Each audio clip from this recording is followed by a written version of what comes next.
Hello and welcome to Indie Business Radio for Monday, February 22nd, 2010. I'm your host, Donna Maria, and you have arrived at the one place where we empower you to enjoy your life, build your business, and have your way. Wow, I cannot believe the people who are checking in this morning for Indie Business Roll Call. If you haven't checked in yet, head on over to our Facebook fan page at facebook.com/Indie Business Fans and make sure everyone knows you are present and accounted for. You know, in today's economy and with the challenges of small business ownership anyway, we want to make sure that we don't lose a single entrepreneur. No business should fail for lack of support from other business owners, and also no business should fail for lack of strategic planning. And to help us tackle that issue today, we have none other than a fantastic expert on the topic. His name is Hank Moore. He is the author of The Business Tree, Growth Strategies and Tactics for Surviving and Thriving. As a corporate strategist, Hank Moore speaks and advises boards of directors, CEOs, and executive teams about profitable future building and increased shareholder value.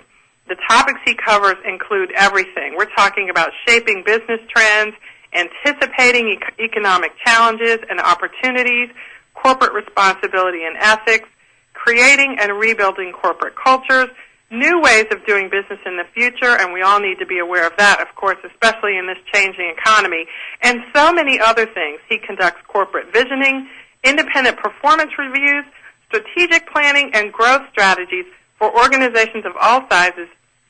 I'm so excited. We have him all to ourselves for the next hour. So welcome to the show, Hank. My pleasure to be with you.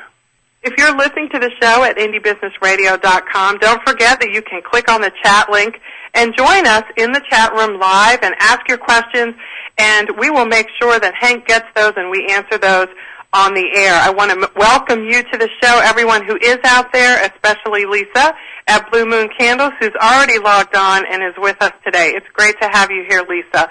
So, you know, Hank, let's start with a little bit about your background. You've been counseling businesses for such a long time. I'm intrigued by the Silver Foxes. Tell us a little bit about that and how you started helping businesses in such a big way. Well, I did it long before the Silver Foxes. I'm actually president-elect. The Silver Fox Advisors is a think tank, and it's a group that's been around for about 25 years. In fact, I'm going to be president of it next year, and a lot of my good friends are in it. A lot of the people that are members of it are retired CEOs and people that have been involved with business at running businesses for a very, very long time. And a lot of the mentor program, they've created CEO roundtable programs for that chambers of commerce get their members involved in. And so the objective is to really get people in at a baseline level. Yes, a large percentage of the companies that I've worked with are the largest corporations in America, but small business, which accounts for 99% of all businesses in America, I've worked with quite a few of them too. And I've worked with probably of my 5,000 clients over the years, I've probably worked with about 200 nonprofit organizations. I was involved in the early 90s after the Air Money scandal helping United Way reorganize.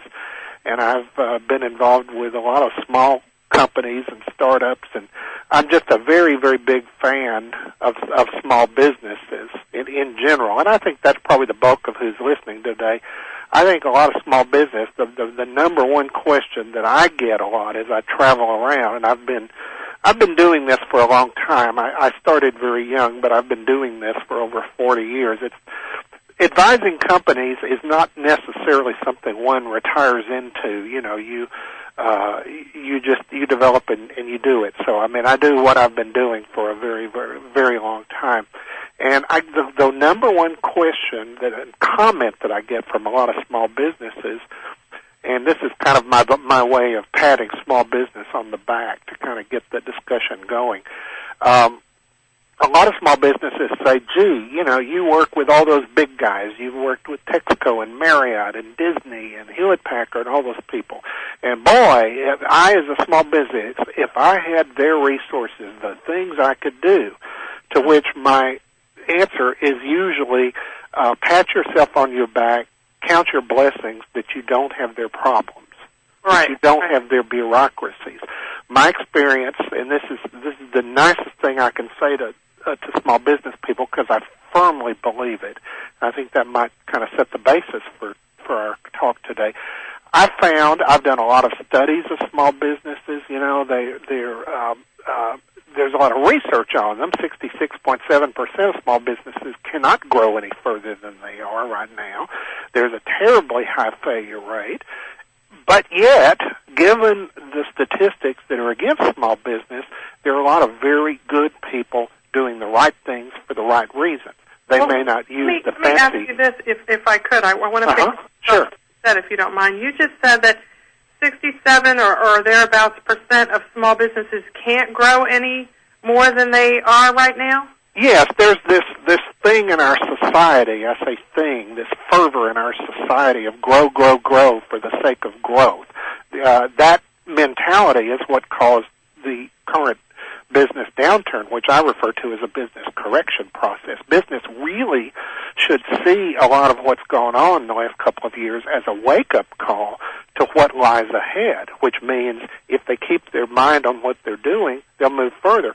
Well, anyway, yeah, a lot of companies, and everyone thinks they have to get really big, or they merge and they turn into roll-ups. And a lot of the really big roll-ups, such as AOL Time Warner, such as Hewlett-Packard, Compaq, such as a lot of them, didn't work. So what you found was some of these mega companies that got too big are now recoiling. And yeah, the research, this is Harvard Business School research, that 66.7% of all businesses cannot grow any further than they are now, and that 44% of all companies should not grow into a large corporation. 36.2% have limited life expectancies and are destined to be acquired by a larger company. So that's one aspect that a lot of small businesses, people that are talking right now, are thinking, how can I mine the gold in this asset long enough to flip it? And particularly in local service industry type businesses, a lot of them can plan and strategize and posture themselves to be sold to someone else. Of course, that also means you as the entrepreneur need an exit strategy, because there's always a next project, there's always a next calling. We all have them.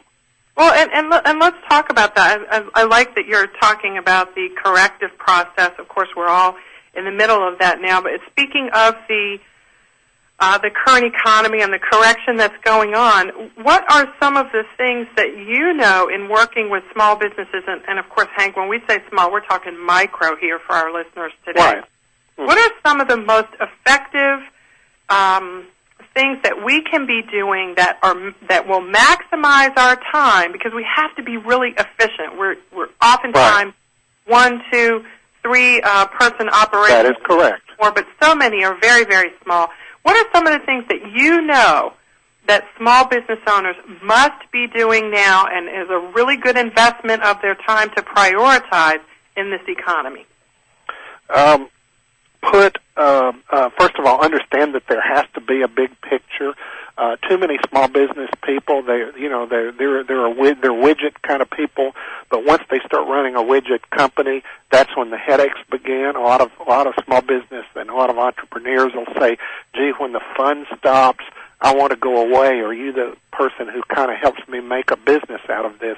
A lot of times I say, no, I'm the person who comes in after you've gone to the wrong consultants and you've gotten kind of tossed around by the wrong people for the wrong purpose, and says, look, guys, let's get back to basics. Number one recommendation for small businesses, understand that there is a big picture. Don't get too micro-niche focused. That's the biggest problem with business in America, too much micro-niche focus, keeping business from articulating any kind of a big picture. Number two, benefit from change. You know, everything that's going on right now could be thought of, and I'd like small business people to think of it, as the current business correction process, as a blessing in disguise. Benefit from change. And strategic planning, by the way, a strategic plan does not have to be a 3-inch thick document that sits on a shelf and gathers dust. That happens in corporate America. But for a small business, it can be a couple or 3 pages. One of the first things that I recommend small businesses to do when they're sitting there determining who they want as their ideal customers and who their marketplace could be, think first of who you don't want.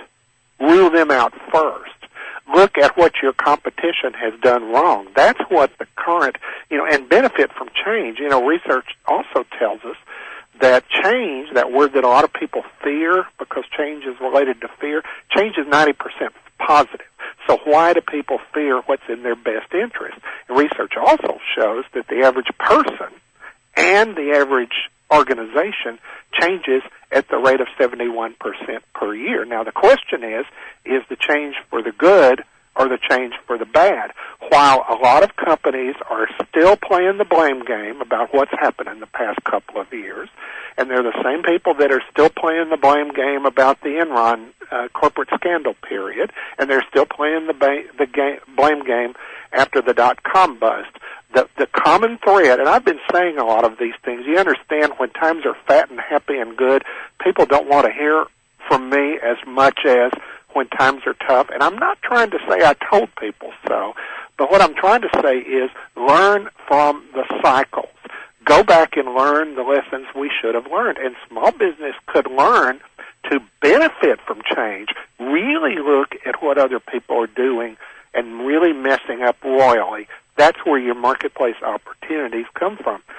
Next thing that I recommend is look at what you've been spending and what to build your business in a wasteful manner, and find creative ways of cutting down the waste. And for 1 and 2 and 3 person businesses, that's very vital. I mean, it's really vital for companies of all sizes. 1/3 of our gross national product is currently predicated on the fact that problems occur. 1/3 of our GNP is spent cleaning up mistakes. It happens in Washington. That's a whole other topic for another show. It happens in all aspects of business, and there are whole professions such as environmental cleanup people and lawyers and accountants who would all tell you, look, guys, if you'd only brought us in sooner rather than later, these coins wouldn't have stacked up. Hank, it's interesting that you mentioned this list, and it's a really good list. I want to hone in before our first break, though, on one of them. You said, sure, don't get too micro-niche focused. What do you mean by that?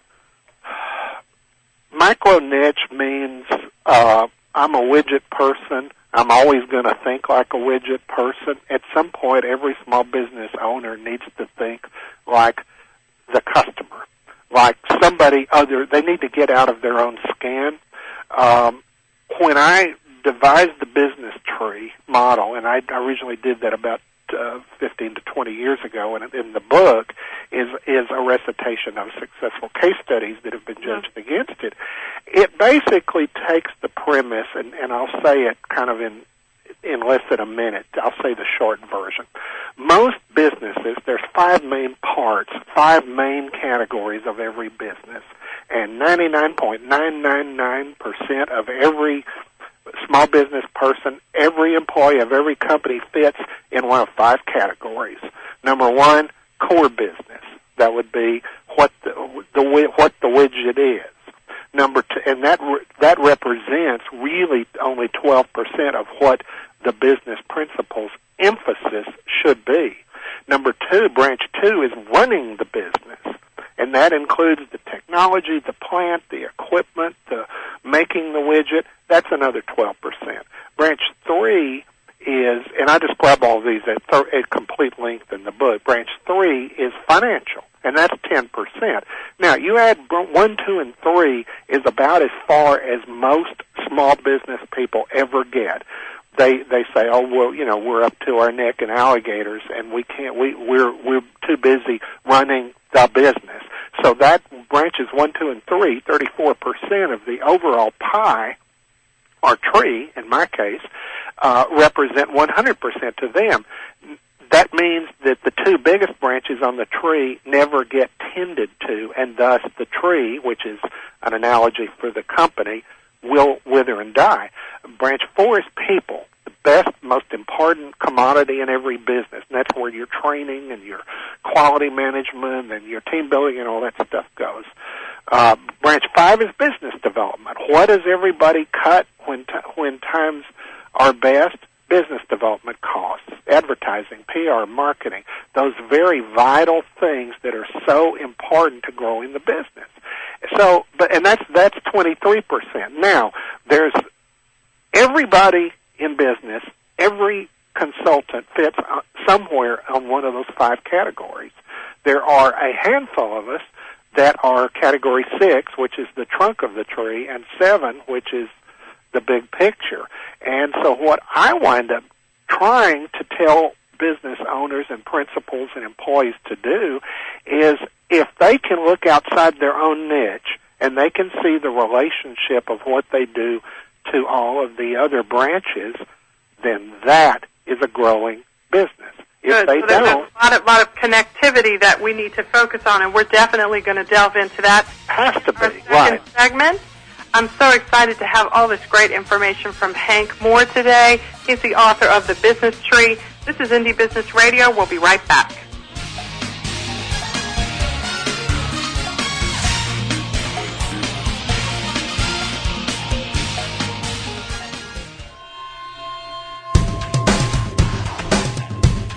Why is everyone listening to GlobalTalkRadio.com?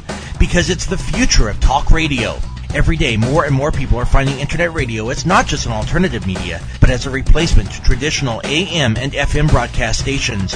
Internet radio offers a wider variety of programs, convenient on-demand listening that meets your schedule, and fewer commercial interruptions. And GlobalTalkRadio.com is already leading the way by matching this content with a highly targeted Internet audience. GlobalTalkRadio.com offers its listeners one of the widest programming varieties on the Internet, from business and finance to self-improvement, paranormal, health, literature, romance, politics, and more.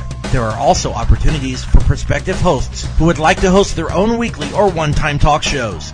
Want to learn more? Check us out at www.globaltalkradio.com and see the future of talk radio today.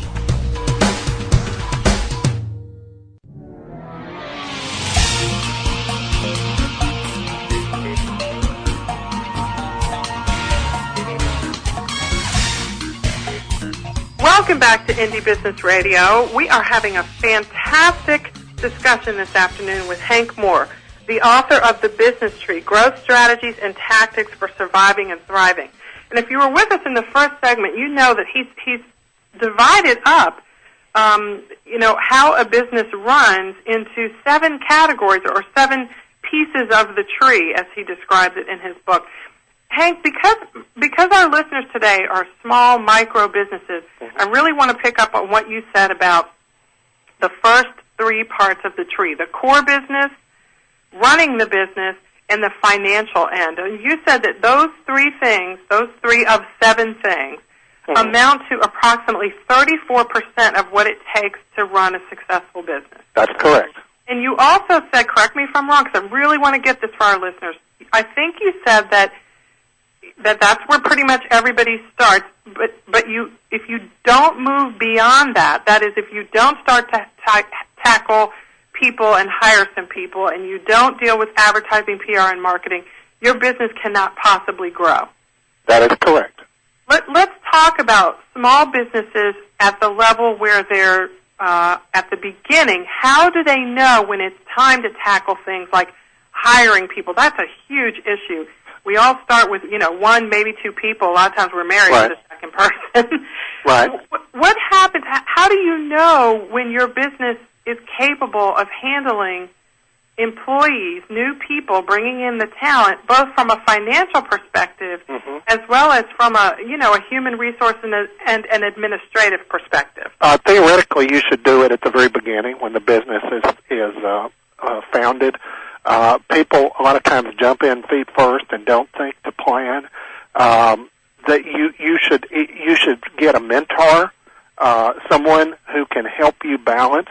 And a good mentor is someone who's been there. And for a lot of small businesses, people tend to get mentors from their industry. Let's say you're in the plumbing business or pest control or one of the very important human services service industry businesses, you talk to someone who's been there and the mentor will always tell you, start with a plan and then determine how, as a 1-2 person operation, you're going to get to the expansion process. Know when it's time to expand, because if you don't start out there, you're going to stay stuck in that quagmire, and that's why the failure rate for most small businesses is 33% per year. Now, I think a lot of small businesses should fail because they never became a real business. There are a lot of businesses out there that people run as hobbies or as their ego or something else. You know, they'll say, oh, I'm downsized from some corporation.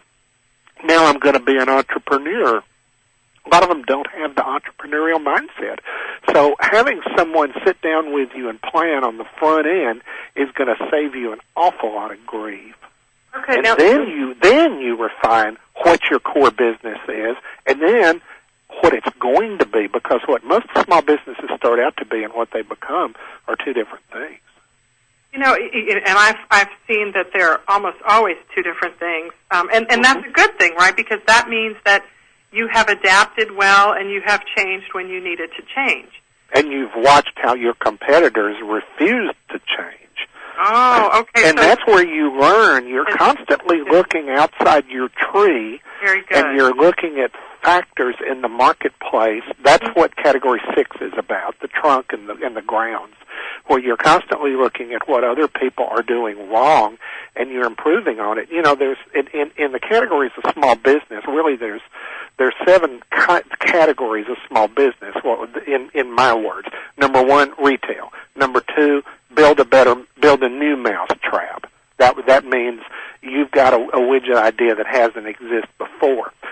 Category number 3, and a lot of small businesses are like this, what I call cloning a mousetrap. There are a lot of companies that don't innovate the processes. They just steal them from other people and improve upon them. And then in some cases, the 4th category of small business is where you pursue some kind of a dream that someone else started elsewhere. You may have started it at another company and it didn't come to fruition. Someone else may have tried to create a new product or service and it didn't work for them, but maybe you could do it. And then you get into these, the next category would be a transition company. In other words, you're going to nurture the asset long enough so that you know you can flip it. And that happens a lot in service industry type businesses. You're going to grow it to a certain level, and then you're going to flip it, sell it to someone else, sell it as a roll-up. Then the next category would be what I call just for the bucks. There are some people that start up companies that they know are going to be a very attractive asset. That's what the dot-com bust was about. Some of the companies that were started up were scams, but a lot of them were glimmering future opportunities that later became real companies. And then the 7th category, and this is where I would imagine many, if not a large percentage of your listeners, are in the category of professional services. And that includes everything from accountants to website designers to environmental engineers to whatever. Professional services, that's a whole topic for a whole other show. Professional is as professional does. I have my favorite chapter in the new book is called Collaborations, Partnering, and Joint Venturing.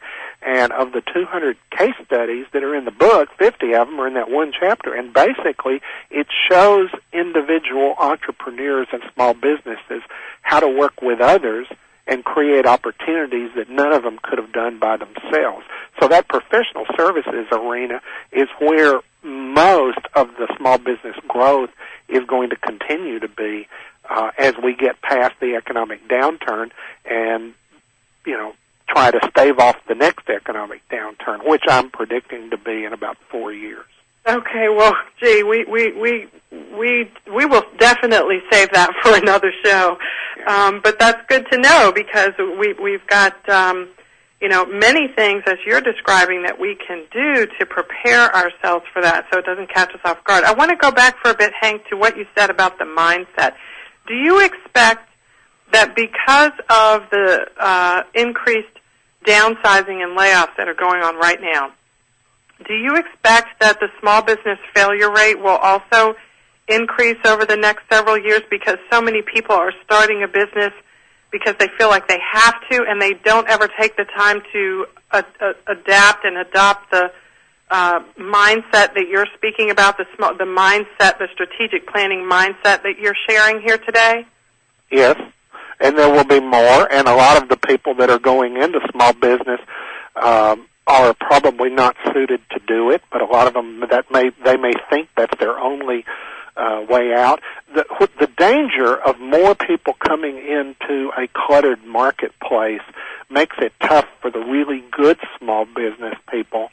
And I'm not just talking about the serial entrepreneurs who've had many, many different businesses, but there are a lot of people who are small businesses who are very good, who do what they do, and yet they have to constantly look over their shoulder because there's a lot of bad apples in their industry. One of the things that I've been involved in recently is judging an awards competition for the Better Business Bureau. And you're talking about the smallest of small business, computer service firms and plumbers and roofing contractors and so on and so forth. And it's heartwarming to read the narratives. They may not use the fancy lingo that I use or you use or some of us use, and they don't talk about corporate cultures and all that kind of stuff, but what they talk about, chapter and verse, is taking care of the customer. And real small business people, as opposed to forced into the arena small business people, understand that it's all about customers. And yes, there'll be more entrants, but the really good people, the cream will continue rising to the top. And what about the people who do feel like they're forced into it? Well, maybe forced is not the right word that I'm quite looking for, but certainly I think more people are seeing it as a viable option or something that they would consider that they may never have considered before. I'm certain, as you say, that many of them will fall by the wayside because that's going to happen anyway, right? But let's talk to them. Let's talk to them because we want them to feel as though there are things that they can do to maximize their chances, right? So what are some of the things, a newly laid off person, maybe they do have a little bit of money that they can actually use to, get something launched. What do they need to do? You said get a mentor, and that's good, but what specific things do they need to adapt their mindset to in order to really recreate themselves to maximize their chances of success? Well, they need to be really real about, is this a real business? Is this have you done any research? A lot of times people open up businesses just on a whim. That's not a strategy. Or an advertising slogan. That's not a strategy. That comes later. But what they really need to think about is where the opportunities are.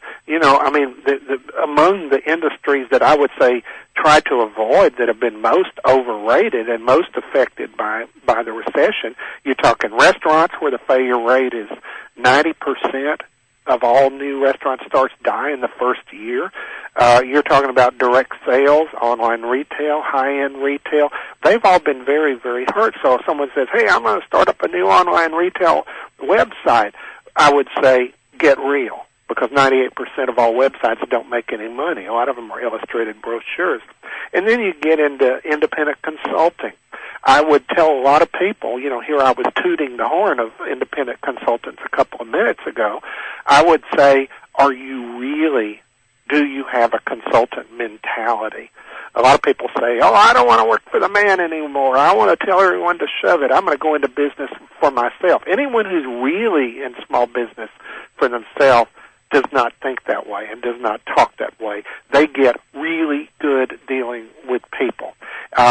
You had mentioned when we first talked about multitasking. That's the mark of a good small business person. Can they multitask? I've found that good small business people wear about 10 hats every day. And you know what? They get pretty darn good at about 8 of them, which is 7.5 hats more than the average corporate mid-manager ever gets good at. Problem with corporate America, mid-manager mentality. Very myopic. Keep your head down, keep your mouth shut, and do what you're told sequentially.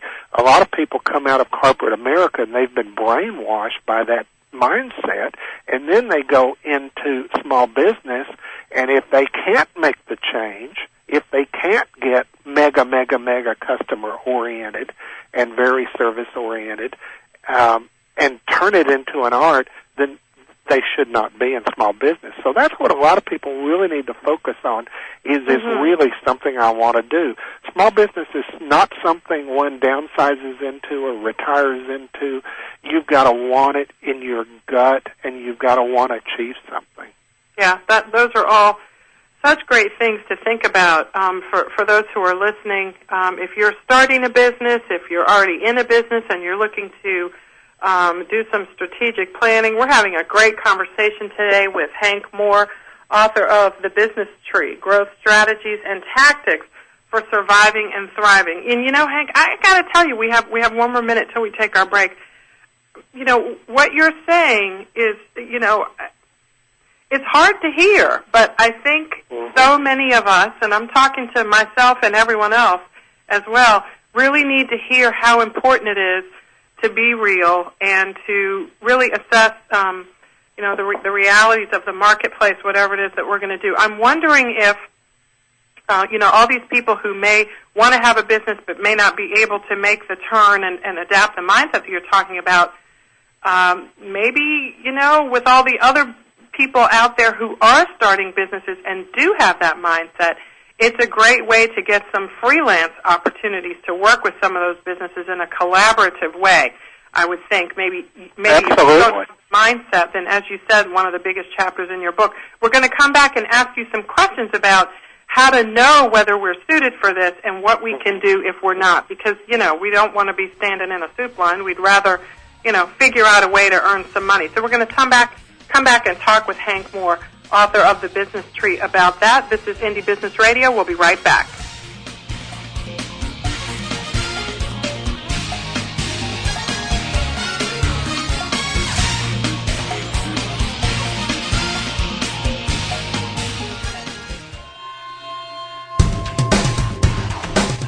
Want to stay on top of what's new in the radio industry? Sign up for a free subscription to the Future of Talk Radio, available exclusively to listeners of globaltalkradio.com, and find out what's new in the world of online radio.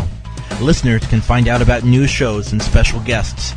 People with something special to offer can find out how to become a guest and how to prepare for an interview. And prospective hosts will find a valuable resource for everything from planning their new program to selecting topics and guests, recouping expenses by selling advertising, and more. Sign up today for your free subscription to the Future of Talk Radio by visiting www.globaltalkradio.com and learn about the future of talk radio today.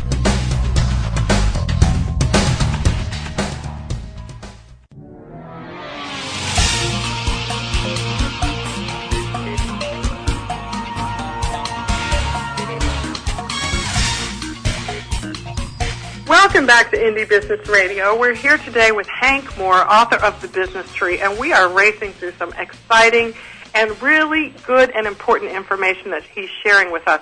Now, Hank, before we took our break, we were talking about how all the downsizing, the layoffs are resulting in many more people than, you know, quote-unquote normal wanting to have a business of their own. We talked about, you know, how important it is to have the mindset and how some people just don't have it, and there'd be a waste of time for them to perhaps start a business. But let's talk to the people who do have it, but they're stressed right now. That they're you know, it's a challenge in this economy.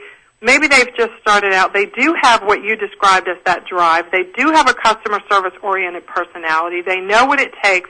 They're learning what it takes. They're embracing it.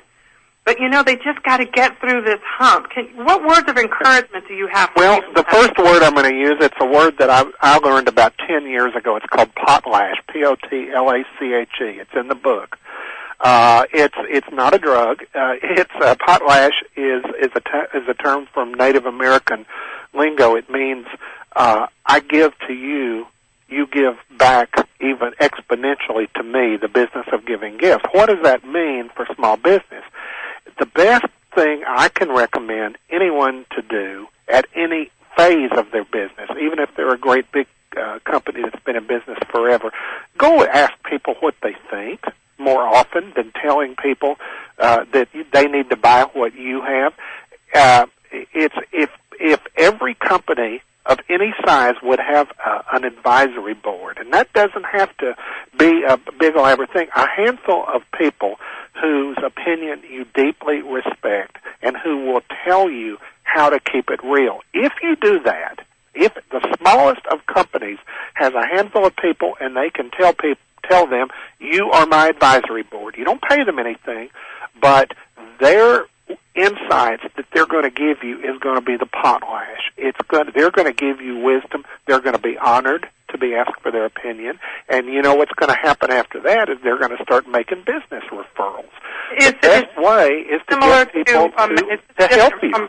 Is this different from masterminding, Hank? What's the difference between... It's essentially the same thing. Yeah.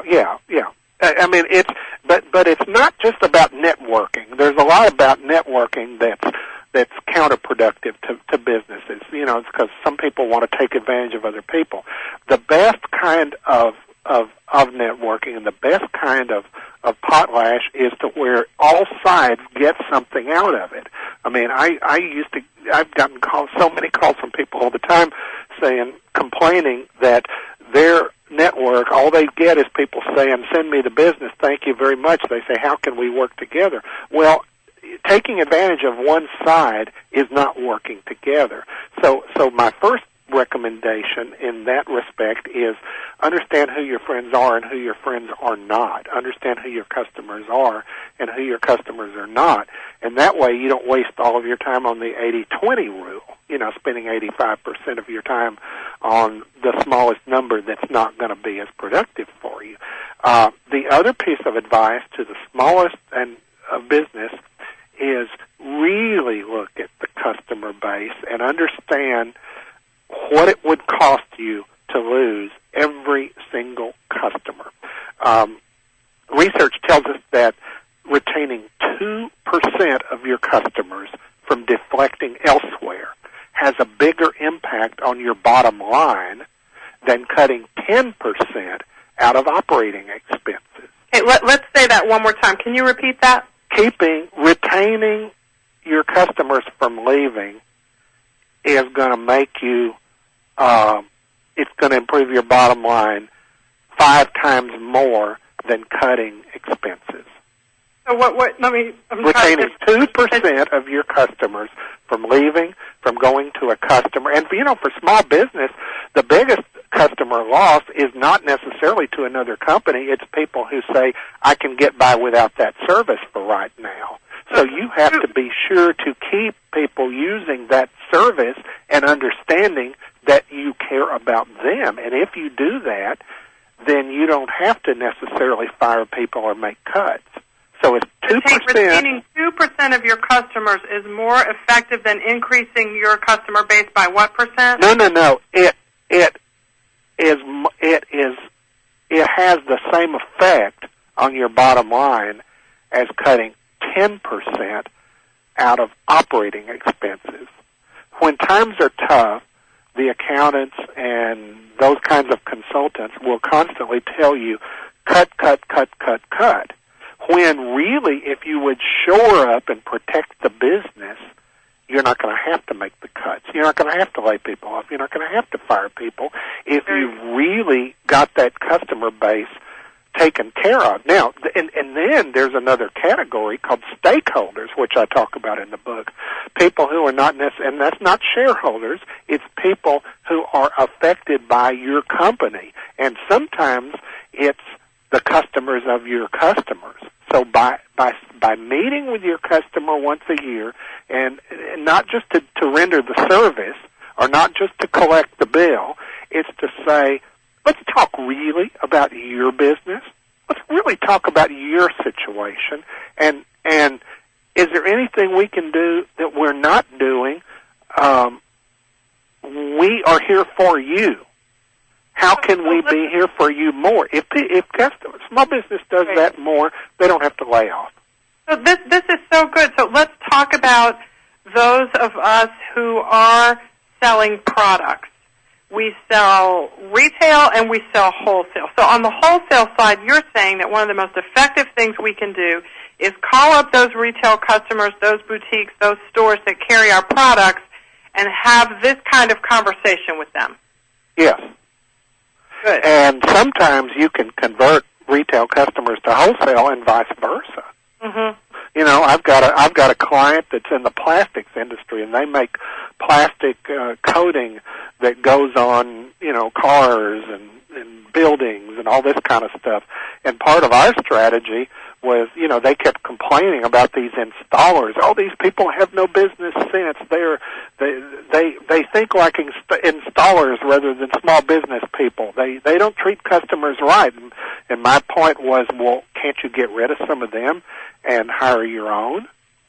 But then and then that gets into the question of when are you the wholesaler and when are you the retailer, but then that changes. And the Internet has helped change that, because sometimes what people sell direct online, wholesalers become retailers. Yes. So you have to reshuffle the definition of what your business is.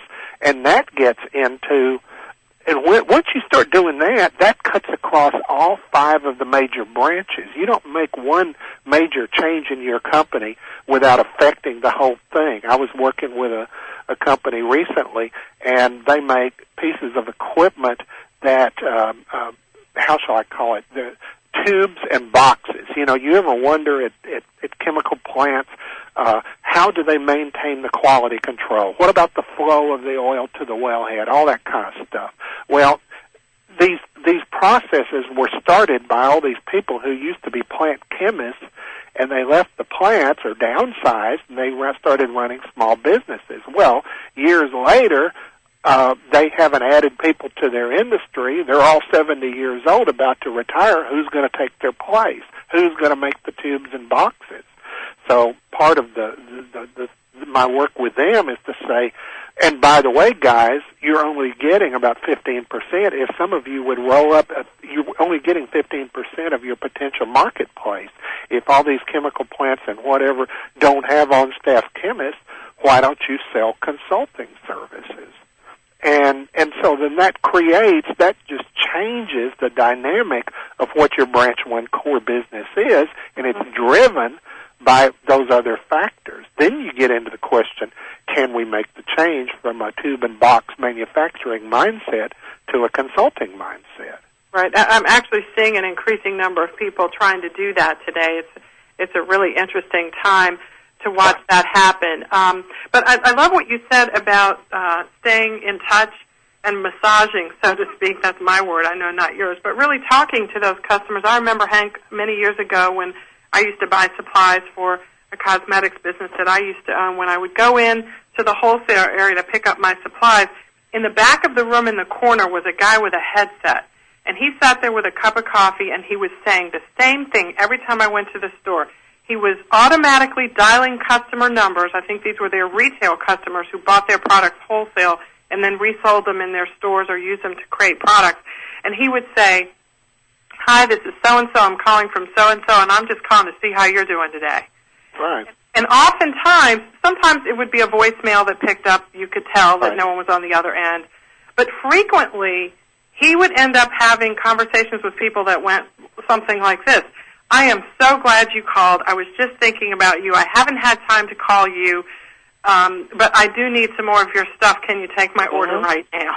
That's right. You use that as a selling opportunity. And furthermore, you could change. I mean, I've written a service line for people before. Instead of just saying, "How are you doing?" saying, "Hey, so-and-so, give me a success story. Tell me the greatest thing that's happened this month."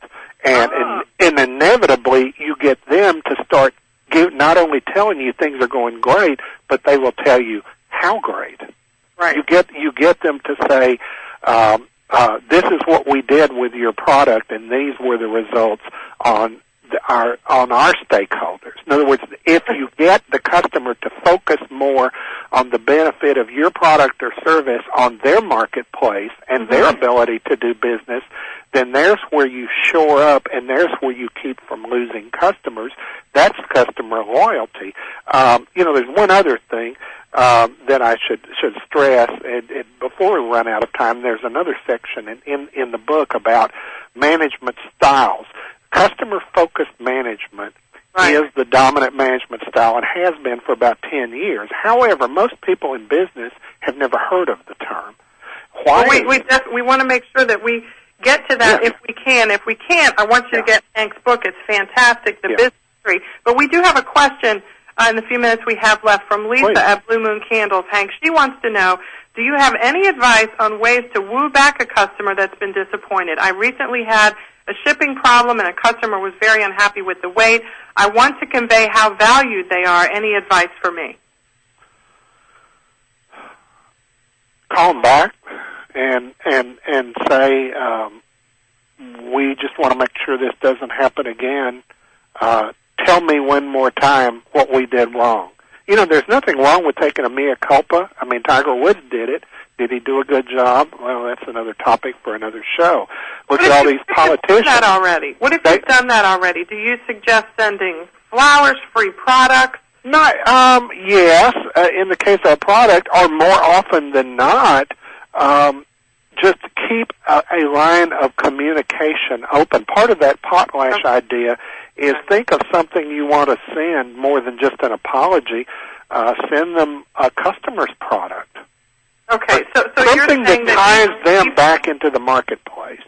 So you're saying even if you've done the apology and that doesn't win the customer back, you can certainly win them back over time simply by staying in touch with them and keeping the lines of communication open. That's right. Real apologies are never accepted the first time anyway. You know, it's the old comment we used to say that you had to hear something 7 times before it ever sunk in. Right. The current research shows that you have to hear it 21 times. Now, I'm not saying that you say you're sorry that many times, but it's that second or third time to say, we messed up with you, and we would like to someday win your business back. In other words, put it way off in the future. Right.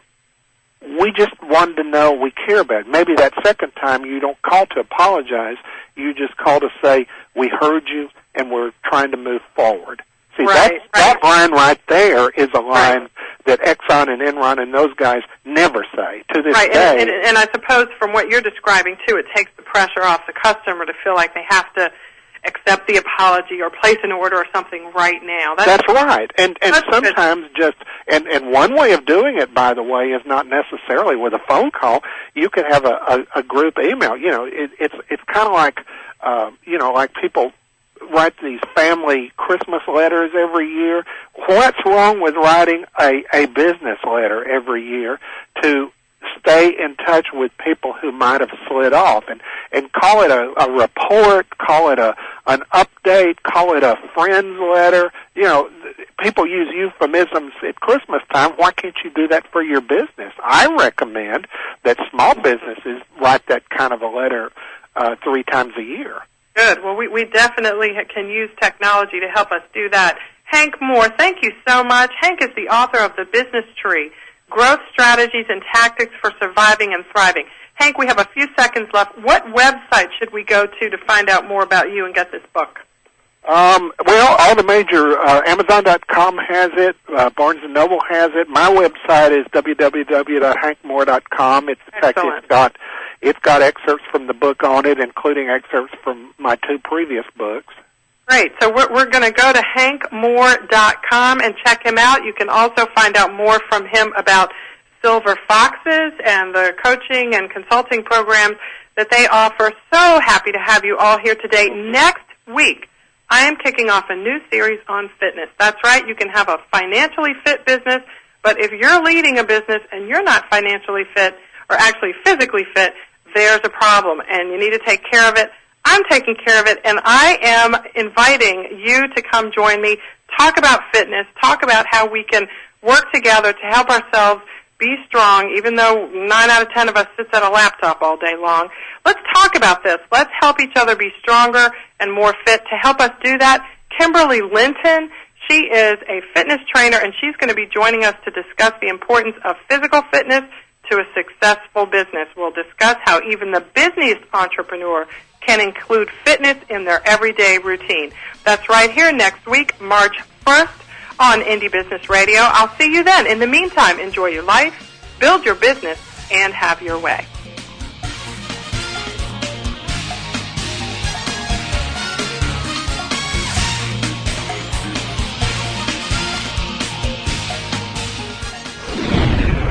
You're listening to globaltalkradio.com.